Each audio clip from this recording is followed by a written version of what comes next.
ట్విట్టర్లో మీరు ఒక యుద్ధం చేస్తున్నారు.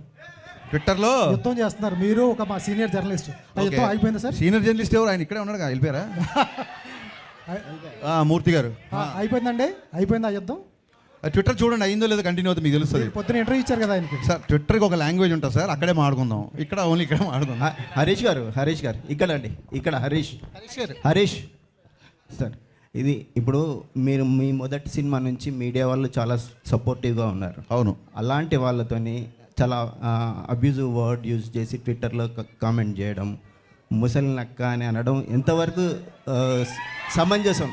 ఇది ఎలా ఉందంటే సార్, ఇది ఎలా ఉందంటే గుమ్మడికాయలు దొంగ అంటే భుజాలు తడుగునట్టు ఉంది. ఫస్ట్ ఆఫ్ ఆల్ మీరు అన్నమాటే మళ్ళీ చెప్తున్నా, జర్నలిస్టులందరికీ మళ్ళీ చెప్తున్నా, నేను నా సక్సెస్ ఒక 60% అనుకోండి, అది ఒక 80కో 90కో 100కో రీచ్ అవ్వడానికి కారణం ఖచ్చితంగా మీరందరూ ఆ సినిమా సక్సెస్ అయినప్పుడు దాన్ని 10 మందిలోకి తీసుకెళ్ళి మీరు చేసిన ప్రమోషన్, ఇందులో డౌటే లేదు.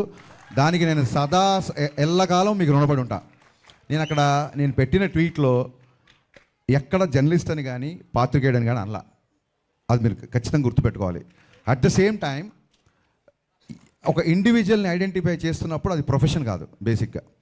అండ్ అబ్యూజివ్ వర్డ్స్ అని అన్నారు కదా మీరు, ఏ రోజు జర్నలిస్ట్లో నేను అబ్యూజివ్ వర్డ్స్ యూజ్ చేసినా మీరు ప్రూవ్ చేస్తే ఆ రోజు ఇప్పుడు చెప్పినట్టు థ్యాంక్స్ కాదు, సాష్టాంగ నమస్కారం చేసి క్షమాపణ కోరుకుంటాం. కానీ ఏదైనా ఇష్యూ ఉంటే అండి ఫోన్లో కానీ ఇంకా పర్సనల్ కానీ మాట్లాడుకోవచ్చు. అదే సార్, మీరు కూడా ఫోన్లోనో పర్సనల్గానో మా డీటెయిల్స్ బయట పెట్టారనుకోండి, ఆ ఇష్యూ లేదు. మీరు పబ్లిక్గా ట్విట్టర్లో పెట్టారు కదా, సో ట్విట్టర్లోనే సమాధానం ఇవ్వాల్సి ఉంటుంది. హరీష్ గారు